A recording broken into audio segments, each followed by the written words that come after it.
अंजलि मिश्रा, स्वागत है आपका हमारे चैनल में। आपको बता दें कि ममता सरकार की मुश्किलें काफी ज्यादा बढ़ सकती है। स्पेसिफिक कहें तो ममता बनर्जी की टेंशन काफी ज्यादा बढ़ने वाली है, क्योंकि नेता प्रतिपक्ष जो है शुभेंदु अधिकारी, उन्होंने एक चिट्ठी लिखी थी, जिस चिट्ठी के बाद एक्शन हो गया है और इस एक्शन से ममता बनर्जी की टेंशन बढ़ सकती है। आखिर क्या था वो चिट्ठी और किस मामले में ममता बनर्जी की टेंशन बढ़ सकती है, आइए विस्तार से जान लेते हैं।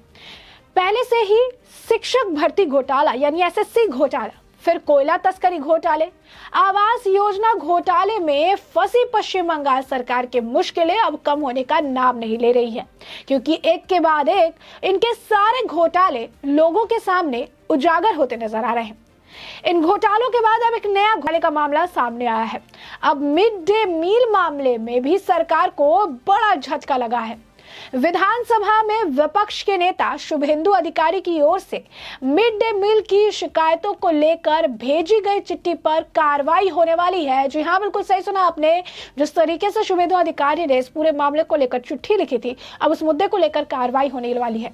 बंगाल से भेजी गई चिट्ठी के आधार पर एक्शन लेते हुए शिक्षा मंत्रालय ने कैग यानी नियंत्रण और महालेखा परीक्षक से मिड डे मील की रिपोर्ट ऑडिट करने का अनुरोध किया है। बता दें कि विपक्ष का आरोप है कि मिड डे मील में भी करोड़ों का घोटाला किया गया है। इन्हीं आरोपों की जांच के लिए हाल ही में एक टीम भी पश्चिम बंगाल आई थी। उस टीम ने पूरे राज्य कई स्कूलों की जांच की। मिड डे मील फंड का दुरुपयोग करने का आरोप लगाया गया है। शिक्षा मंत्रालय को पीएम पोषण योजना के तहत पश्चिम बंगाल में मिड डे मील के पैसों के दुरुपयोग की रिपोर्ट मिली। विपक्ष के नेता शुभेंदु अधिकारी ने केंद्रीय शिक्षा मंत्री धर्मेंद्र प्रधान को पत्र लिखा था कि जिसमें मिड डे मील के गबन का आरोप लगाया गया था। शुभेंदु ने आरोप लगाया कि केंद्र सरकार के फंड को राज्य सरकार अनैतिक रूप से अपने हितों की पूर्ति करने के लिए खर्च कर रही है।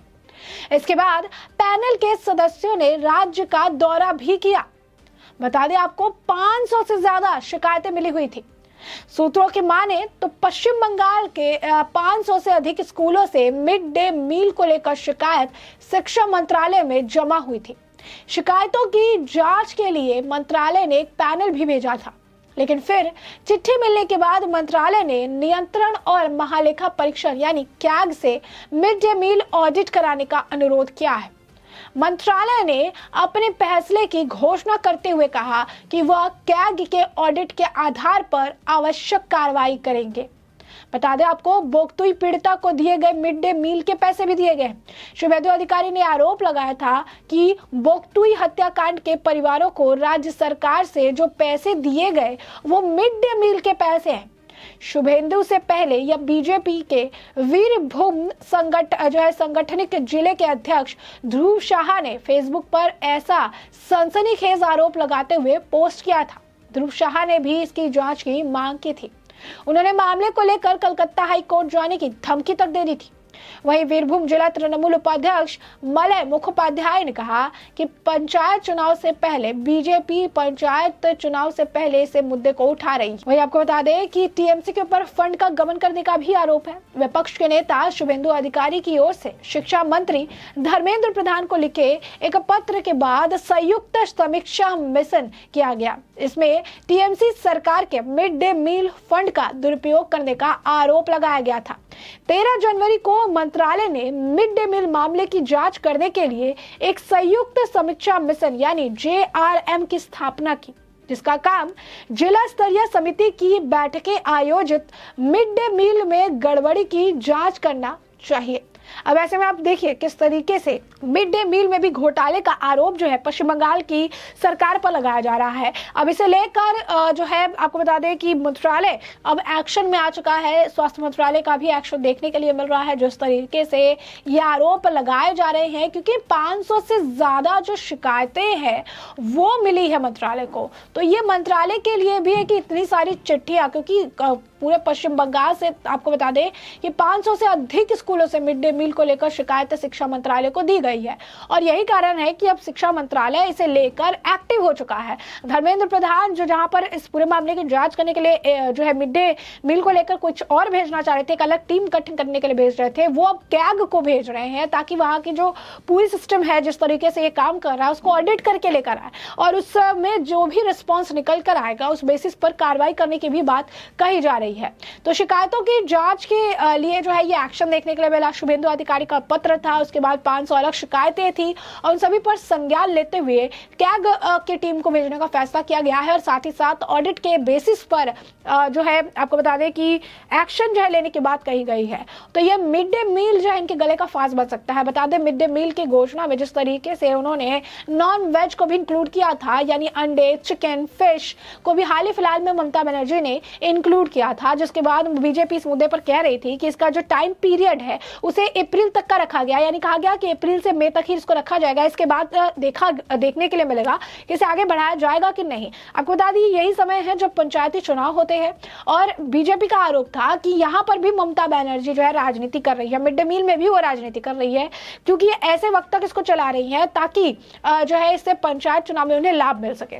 तो बीजेपी का ये भी आरोप था कि ये मिड डे मील में जो इन्होंने अभी सारी चीजें की है, इससे पहले चावल दाल मिलता था, बेसिक प्रोटीन की चीजें नहीं मिलती थी, लेकिन अब उसने उसमें नॉनवेज इंक्लूड कर दिया है, जूस इंक्लूड कर दिया जो पहले नहीं हुआ करता था, और ये सब पंचायत चुनाव के लिए किया जा रहा है। जैसा कि आपने इस मामले में भी देखा कि इस मामले में जो घोटाले के आरोप लग रहे हैं, इस पर भी टीएमसी की यही प्रतिक्रिया है कि ये सारा मामला जो अब लाया जा रहा है ये इस वजह से लाया जा रहा है क्योंकि सामने पंचायत चुनाव है। पंचायत चुनाव का टाइम भी यही होता है, अप्रैल और मई में। तो ये कहीं ना कहीं मिड डे मील जिसे एक जरिया बनाकर ममता सरकार पंचायत चुनाव में वोटों को अपनी तरफ करने का प्रयास कर रही थी, अब यही मिड डे मील उनके लिए टेंशन बढ़ाने का काम कर रहा है, क्योंकि इसमें अब घोटाले का आरोप है, 500 से ज्यादा स्कूलों की शिकायतें हैं और इसे देखते हुए अब शिक्षा मंत्रालय हरकत में आ चुका है और इससे ही ममता बनर्जी की टेंशन बढ़ जाएगी। बता दें पहली बार नहीं है जब घोटाले की बात सामने आ रही है। ममता बनर्जी की सरकार में बैक टू बैक घोटाले जो है खुलकर सामने आए। शिक्षक भर्ती घोटाला हो जिसमें पार्थ चैटर्जी का मामला हो, आपको बता दें मवेशी तस्करी मामला हो जिसमें अनुब्रतो मंडल को जेल जाना पड़ा हो, कोयला तस्करी घोटाला हो जिसकी जांच चल रही है जिसमें इनके करीबी और कह सकते हैं कि काफी प्रिय जो है अब अभिषेक बैनर्जी का भी नाम शामिल है, आवास योजना घोटाला हो उसमें भी कई सारे बड़े और वरिष्ठ नेताओं के तार जुड़ते नजर आ रहे हैं जो ममता बनर्जी के काफी करीबी है। और अब जो है अब ये मिड डे मील का घोटाला सामने आया है जिससे लगातार आप कह सकते हैं कि पश्चिम बंगाल की जनता का जो भरोसा है वो अब इन पर कम होते नजर आ रहा है, क्योंकि जनता के इतने पैसे इन्होंने घोटाले कर दिए, इतने सारे पैसे, और जो है जनता को बेसिक चीजें भी आज के वक्त में प्रोवाइड नहीं की जा रही है। गरीबी की बात करते हैं, सबसे ज्यादा गरीब इस वक्त पश्चिम बंगाल में है, जबकि पश्चिम बंगाल कंपेयर टू बाकी सिटीज जो है वो सस्ता है, काफी जो है उतनी महंगाई नहीं है वहां पर, सारी चीजों को लेकर खाना पीना भी जो है वहां पर थोड़ा सस्ता है। इसके बावजूद वहां पर गरीबों के जो रेट है वो ज्यादा है, क्योंकि ज्यादातर बांग्लादेशियों को बसाने का काम ममता बनर्जी करती रही है। उनके नेता ओपनली बोलते हैं जो तृणमूल कांग्रेस को समर्थन देंगे उन्हीं बांग्लादेशियों को जो है आधार कार्ड बनाकर दिया जाएगा, जो बीजेपी समर्थक है उनको आधार कार्ड भी नहीं बनाकर दिया जाएगा, जिसपर ममता बनर्जी किसी तरीके का कोई बयान देती नजर नहीं आती है। अब ये उनकी टेंशन बढ़ गई है। शुभेंदु अधिकारी लगातार कई सारे मुद्दों को लेकर मुखर रहे हैं, ट्वीट करके ममता बनर्जी सरकार के घोटालों को उजागर करते रहे हैं और ममता बनर्जी पर भी जमकर निशाना साधते नजर आए हैं। और एक बार फिर शुभेंदु अधिकारी ने ट्वीट करके इस मामले की जो है जांच की बात कही, पत्र भी लिखा है और अब इस पर एक्शन होता हुआ नजर आ रहा है, जिससे ममता बनर्जी की मुश्किलें जल्द जो है बढ़ सकती है। अब ऐसे में ये देखना दिलचस्प होगा कि कैग की रिपोर्ट में जो जिस तरीके से वो ऑडिट करेगा उसके बाद क्या कुछ रिस्पांस वहां से आता है और क्या कुछ एक्शन देखने के लिए मिलता है। फिलहाल के लिए हमने आपको ये पूरा मामला बड़े विस्तार से बताया कि पूरा मामला क्या है, और अब इस पूरे मामले पर आपकी भी जो राय हो हमें कमेंट सेक्शन में कमेंट करके जरूर साझा करें। धन्यवाद।